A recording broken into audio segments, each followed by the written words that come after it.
자, 이번 시간에는 관성, 그리고 관성력에 대해서 공부해 보도록 하겠습니다.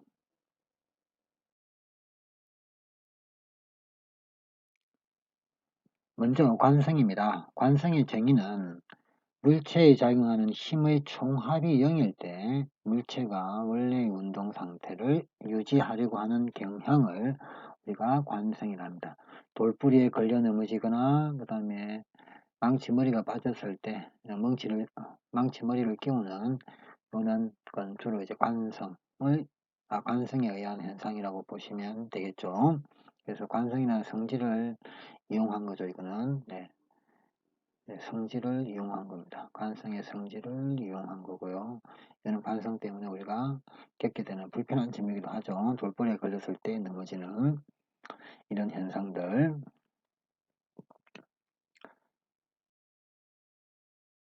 관성력은 뭘까요? 관성력은 비관성계, 여기서 말하는 비관성계라는 것은 가속운동하는 계를 말합니다. 물체계를 말하는 거죠.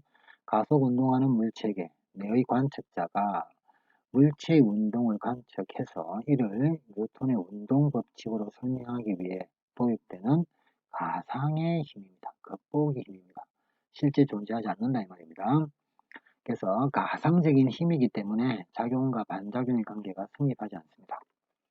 그리고 이 관성계 내의 관측자는 관성력을 느낄 수 없습니다. 관성계에 있는 사람, 등속운동하거나 정지한 좌표계에 있는 관측자는 관성력을 느낄 수 없죠.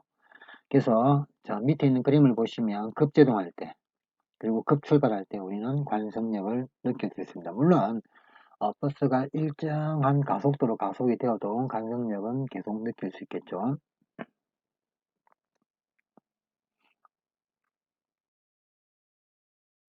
자, 관성계와 비관성계에 대해서 간단하게 한번 살펴보도록 하겠습니다. 자, 먼저 관성계 또는 관성좌표계라고 합니다. 고전역학에서 뉴턴의 운동 제1법칙이 성립하는 좌표계입니다.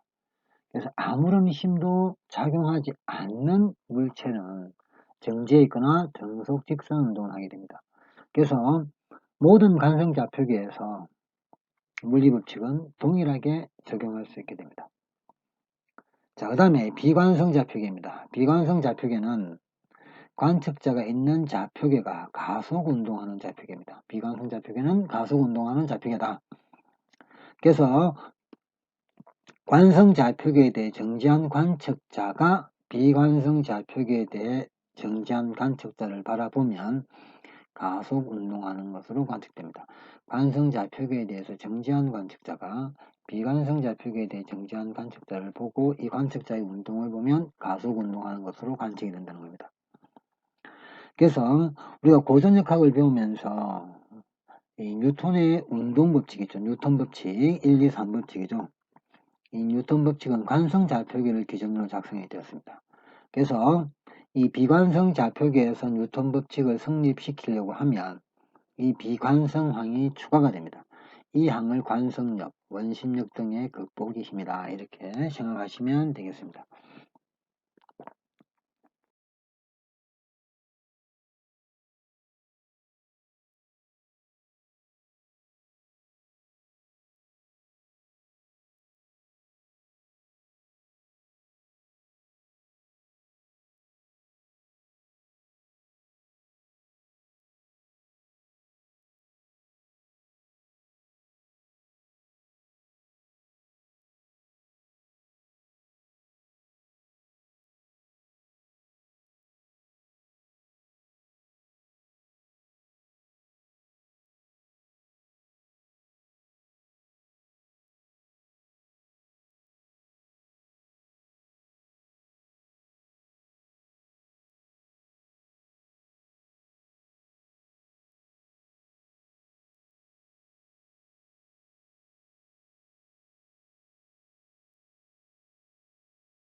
비관성계에 있는 사람이 이 물체의 운동을 분석하면 이제 좀 다르게 됩니다. 자, 지금 여기 첫 번째 그림에 있는 사람, 이 사람은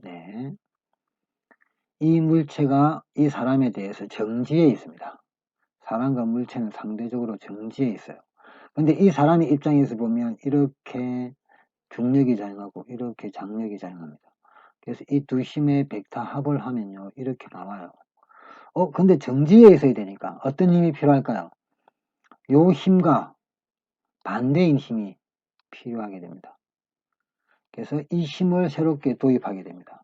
요걸 우리가 뭐라 하느냐면 관성력 F의 I다 이렇게 이야기합니다. 그래서 여기 요 힘이 바로 F 이꼴 원래 MA인데요. 그 MA와 마이너스 MA를 더하면 0이 되는 겁니다. 즉 원래는 장력 더하기 중력의 벡터 합이 뭐가 되느냐면 MA입니다. 요게 F인데 이 F에 대해서 다시 마이너스 MA를 해줘서 이 물체가 정지해 있으니까 0이 돼야 된다는 겁니다. 결국 이 물체의 식을 다시 표현하면 이런 겁니다. 라지 T 더하기 mg는 ma 이렇게 되는 건데 실제로는 라지 T 더하기 mg 더하기 fi가 0이다 이렇게 되는 거죠. 그래서 실제로 간단하게 써보면 T 그죠? 네. 여기다 써볼까요? 네, T 더하기 mg 벡터로 이렇게 돼야 되겠죠? 더하기 fi가 0 이렇게 써야 됩니다. 요게 이제 요 버스 내에 있는 관측자가 버스 내에 있는 손잡이의 운동을 관측한 결과가 되는 거죠. 자, 그 다음에 이제 두 번째입니다.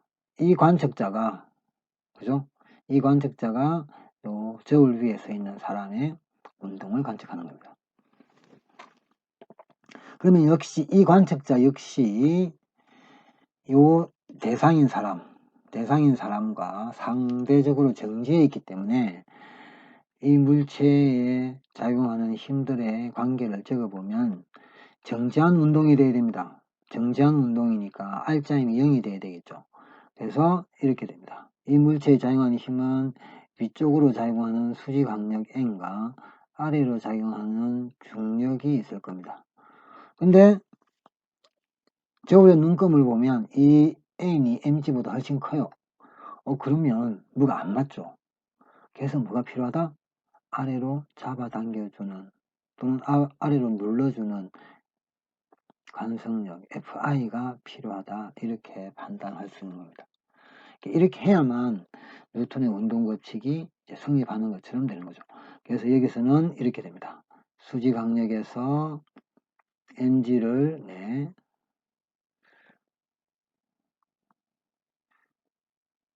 수직항력에서 mg를 빼고 수직항력에서 mg를 빼고 다시 실제로는 물론 더하기겠지만 여기서는 그냥 방향까지 고려해서 더하기로 하겠습니다. 더하기 fi를 했을 때 0이 되는 겁니다. 근데 이제 n의 방향은 위쪽, mg와 fi 방향은 아래쪽이 되어서 0이 된다 이 말입니다. 그래서 요 식이 되겠죠. 자, 이거 그다음에 이제 세 번째 경우입니다. 관측자가 인공위성 안에 있는 경우죠.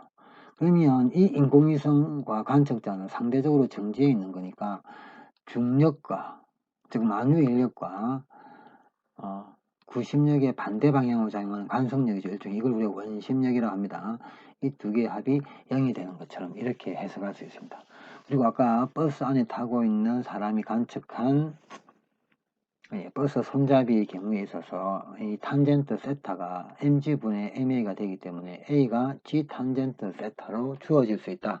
즉 버스 손잡이의 기울어진 각도만 봐도 중력과 속도 g가 일정하다면 그 각도를 이용해서 가속도의 크기를 구해낼 수 있다 이런 말입니다. 자, 그 다음에 이제 등가 원리입니다. 중력과 관성력은 같다는 것이 등가 원리의 핵심이고요. 그래서 충분히 짧은 시간 동안에 충분히 좁은 공간에서 회전하지 않는 낙하계와 관성계의 물리법칙은 동일하다. 즉 자유낙하계와 관성계의 물리법칙은 동일하다. 여기서 이제 좁은 영역으로 제한한 것은 크기를 가진 시공간의 영역에선 조성력이 작용하기 때문에 자유낙하계와 관성계가 같아질 수 없기 때문이다. 이렇게 나왔습니다. 오늘은 나중에 좀 더 조석 현상을 다룰 때 공부를 하도록 하겠습니다. 자, 약한 등가 원리입니다. 약한 등가 원리는 뭐냐? 물체의 관성 질량과 중력 질량은 수치적으로 동일하다는 것이 약한 등가 원리고요. 강한 등가 원리는 모든 물리 법칙은 균일한 중력자 내의 법칙과 균일하게 가속하는 좌표계 내의 법칙이 동일하다는 겁니다. 이 말은 무슨 말이냐? 즉 중력장 내에 있는 물체의 운동이나 이런 것들과 중력장과 반대 방향으로 가속하고 있는 가속계 내에서 물체의 운동의 법칙이 동일하게 나타난다는 겁니다. 즉 가속운동, 중력도 가속운동으로 대체가 된다는 거고 가속운동 또한 중력장 내에 놓여있는 것과 동일한 효과를 나타낸다. 이렇게 보시면 되겠습니다. 자, 등가 원리를 적용한 관성력을 구해보자. 이렇게 되어 있습니다. 간단합니다. 자, 지구 위에 놓여있는 물체, 그리고 이제 로켓에서 높은 2층에서 물체를 떨어뜨리면 아래로 중력 가속도 G로 떨어지겠죠. 그죠? 근데 이제 위쪽으로 가속도 A로 가속 운동하는, 그리고 중력 가속도와 같은 A로 가속 운동하는 우주 공간상의 로켓이 있습니다. 여기는 이제 중력이 없겠죠. 여기는 중력은 없습니다. 중력은 없는 그런 공간이겠죠. 근데 물체를 가만히 놓으면 지구에 있는 것과 동일하게 얘가 자유낙하 운동을 한다는 겁니다. 자, 이건 이제 헬륨 풍선입니다. 헬륨 풍선인데 버스가 앞쪽으로 가속 운동을 하면 헬륨 풍선도 앞쪽으로 이렇게 원래는 이렇게 있다가 얘가 이렇게 확 가게 됩니다. 자, 그 가는 이유를 간단하게 생각해 보면, 자, 헬륨 풍선에게 작용하는 힘을 한번 생각해 보면 버스가 앞쪽으로 가속 운동하니까 실제로 이 헬륨 풍선에는 아래로 작용하는 중력이 있고요. 그 다음에 등가 원리에서는 가속도의 방향과 반대 방향으로 중력이 있는 것처럼 생각하면 된다 했죠. 그래서 마이너스 ma라는 이런 힘을 생각할 수 있습니다. 자, 그러면 이렇게 되겠죠. 이 방향이 바로 뭐다? 임의의 새로운 등가 원리에 의해서 만들어진 중력이다 또는 중력 가속도의 방향이다. 그래서 중력의 방향이 이렇게 된다는 얘기입니다. 근데 헬륨은 기본적으로 밀도가 공기보다 낮기 때문에 부력을 받게 됩니다. 공기 중에서는. 그러면 부력의 방향은 중력과 반대 방향이죠. 그래서 중력이 이 방향이니까 이 헬륨 풍선은 이쪽으로 부력을 받습니다. 부력을 받는 거고요. 이게 중력 방향이 되는 거죠. 새로운 중력 방향이 됩니다. 등가 원리에 의해서 나타나는. 그래서 가속 운동에 의한 효과인 관성력과 중력을 합쳐버리면 새로운 중력장이 그 비관성계 내에 생긴다. 이렇게 보시면 됩니다.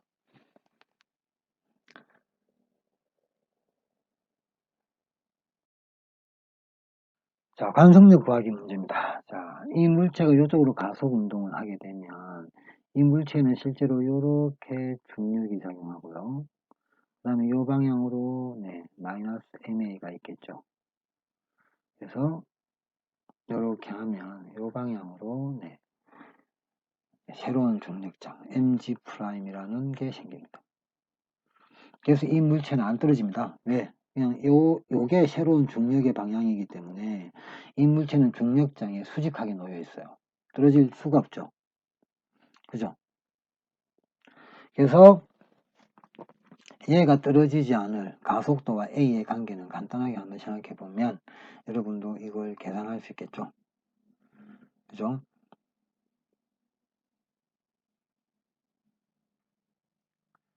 자, 그러면 요 빗면의 기울기인 각 세타와 가속도 A, 중력 가속도 G와의 관계를 어떻게 구할 수 있을까요?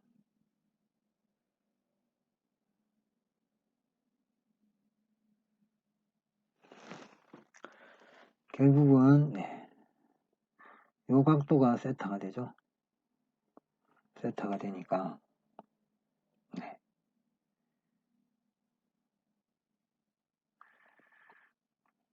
mg 탄젠트 세타가 ma가 됩니다. 그래서 이렇게 해서 바로 관속력 ma는 mg 탄젠트 세타가 되고요. 그래서 탄젠트 세타는 어떻게 될까요?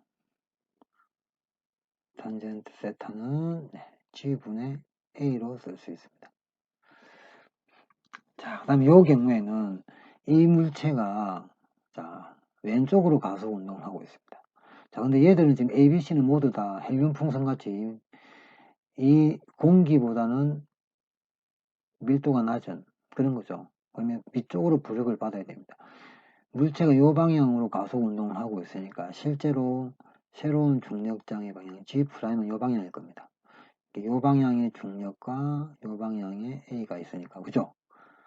G와 마이너스 A가 이쪽으로 있기 때문에 그래서 새로운 방향 G' 이렇게 되겠죠. 그래서 답은 A가 될 겁니다. 기울어지는 방향은.